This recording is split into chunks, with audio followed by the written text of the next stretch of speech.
Savez-vous que la Statue de la Liberté est un cadeau de la France aux États-Unis? Icône de la liberté et du rêve américain, elle a été conçue par le sculpteur français Frédéric Auguste Bartholdi, mais son cadre métallique a été créé par Gustave Eiffel, avant même qu'il ne construise sa fameuse tour. Ce monument, un cadeau de la France aux États-Unis pour célébrer leur centenaire d'indépendance, est si grand que ces 7 rayons représentent les 7 continents et les 7 mers du monde, éclairés par la lumière de la liberté. Lors de l'inauguration le 28 octobre 1886 sur Liberty Island, dans le port de New York, une immense foule, incluant l'élite de la société new-yorkaise, s'était rassemblée pour admirer cette immense figure en cuivre qui symbolise Libertas, la déesse romaine de la liberté, tenant une torche dans sa main droite et une tablette dans la gauche, où l'on peut lire la date de la déclaration d'indépendance des États-Unis, le 4 juillet 1776. La statue a été construite en France, démontée et transportée aux États-Unis en 350 pièces sur le navire Isère. Elle mesure 93 mètres de haut, dont 46 mètres pour la statue. Son financement fut un effort conjoint entre les deux nations. La France a payé pour la statue elle-même, tandis que les Américains ont financé le piédestal.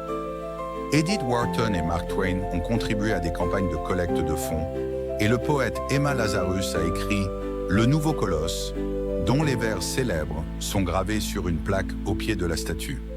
Il y a beaucoup de mystères qui entourent ce monument.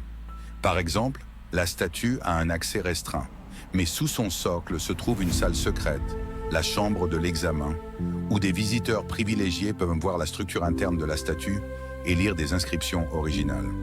On dit aussi que la statue aurait servi de repère pour les immigrants arrivant à Ellis Island, bien que les historiens débattent de sa visibilité depuis la mer à l'époque. L'un des plus intrigants est le fait que la statue est verte, non pas à cause d'une peinture, mais à cause de l'oxydation naturelle du cuivre, un processus appelé patine. Sous cette couche verte, le cuivre reste tel qu'il était à l'origine.